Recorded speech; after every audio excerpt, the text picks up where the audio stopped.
নমস্কার বন্ধুরা, কেমন আছো সবাই? ববিতা ব্লগ চ্যানেলে নতুন একটা ভিডিওতে সবাইকে স্বাগত জানাচ্ছি। আর আমাদের তো গুরুদশা চলছে, যেহেতু জেঠিমা মরেছে আমরাও এক সিদ্ধ সেদ্ধ সেদ্ধ সব খাচ্ছি। আর স্নান করে নিয়েছি সকালবেলা, তো সকালবেলা স্নান করেছি আর এখন যাব হচ্ছে রান্নাঘরে। তো রান্না বান্না তো সেরকম কিছু করছি না, ওই সেদ্ধ তোমাদের আর কি দেখাবো। তাই অনেক কদিন ধরে ভাবছি যে তোমাদের সঙ্গে রান্নাবান্না কিছুই শেয়ার করা হচ্ছে না। তো চলো, এই দেখো রান্না বান্না। তো ভাত করছি, এখানে সেদ্ধ দিয়েছি, আলু সেদ্ধ লঙ্কা দিয়েছি। তো আলু সেদ্ধটা দিয়ে দিই, কেননা অনেক আবার আলু সেদ্ধ ছাড়া খেতে পারে না।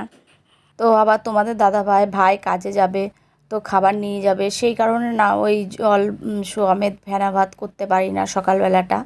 তো সকালবেলাটা এরকমই সেদ্ধ চালে ভাত করি আর সেদ্ধ দিই।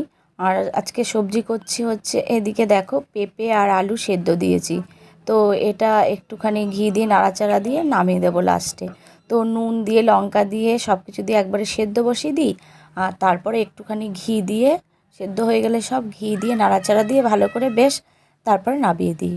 আর এক রকম সবজি দিয়ে তো হয় না, তো আর এক রকমের সবজি করতেই হয়। তো এই সবজিটা করব, এটা দুপুরের জন্য।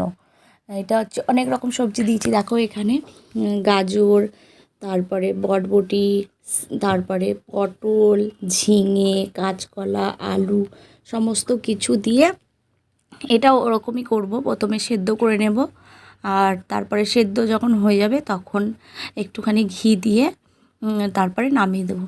তো এই সব খেয়েই চলছে আমাদের দিনগুলো গুরুদশার। আর এই যে এখন চাটা আমি খেয়ে নেব। তো এখন বাজে হচ্ছে 8টা সকাল।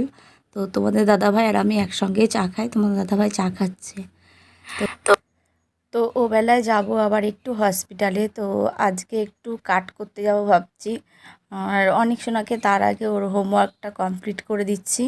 তো হোমওয়ার্কটা কমপ্লিট করে দিয়ে গেলে তারপরে শুধু ড্রয়িংটা থাকবে, তখন ও বাড়িতে থাকবে, ঘরে বসে ড্রয়িংটা করতে পারবে।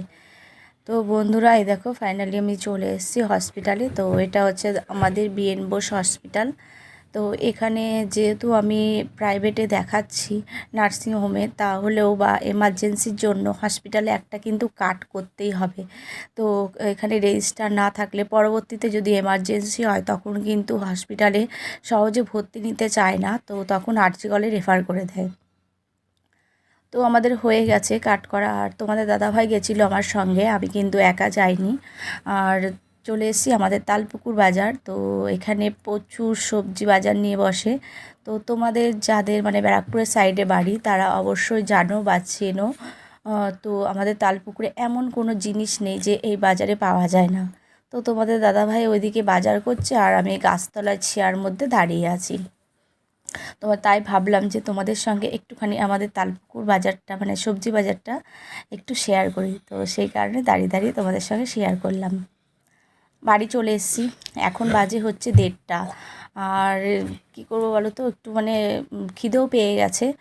তো সেই কারণে একটুখানি ফল কেটে নিলাম, শসা, লেবু আর পেয়ারা। তো এই শসাটা এই ফলটা খাবো, তারপরে 2:30 নাগাদ ভাত খাবো। আর আমার অনেক সোনাকে বলা হয়েছিল যে তুমি যদি দুষ্টামি না করো, চুপচাপ ঘরে বসে ড্রয়িং করে নাও, রৌদ্রে না বেরালে, তাহলে তোমাকে বাড়ি এসে কিন্তু চকোবার কিনে দেবো। তো আমার অনেক সোনা সেই মতোই ঘর থেকে বেরায়নি। তো ভালো ছেলে, গুড বয়ের মতো সব কিছু ড্রয়িং করে নিয়েছে। আর তার জন্য এই যে দেখো ওকে চকোবার কিনে দিয়েছি। আর খাচ্ছে, বলছে কি টেস্টি, যেন কোনো দিনও খায়নিও। তো এটা হচ্ছে বিকেলবেলা।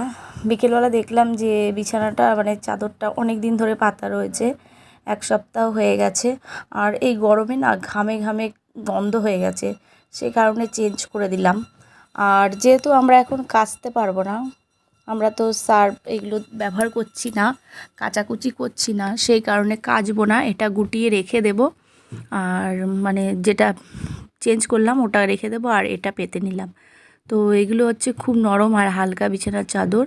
তো আমি যেহেতু ভারী চাদর এখন কাচতে পারি না, সেই কারণে এই পাতলা পাতলা নরম চাদরগুলো এখন ইউজ করছি। তো এইগুলো খুবই ভালো। আর এই যে অডিকশনার হচ্ছে একটুখানি হোমওয়ার্ক বাকি ছিল, সেটুকু করাচ্ছি। আবার আন্টি আসবে 6:30 নাগাদ, সেই কারণে বললাম যে পাপা তোমার আর কি বাকি আছে, চলো আমি কমপ্লিট করে দিই। আর তোমাদের দাদাভাই যেহেতু বাড়িতে রয়েছে, আজকে তোমাদের দাদাভাই দোকান খুলবে, আমার ছুটি। তো সবাইকে টাটা আজকের মতো।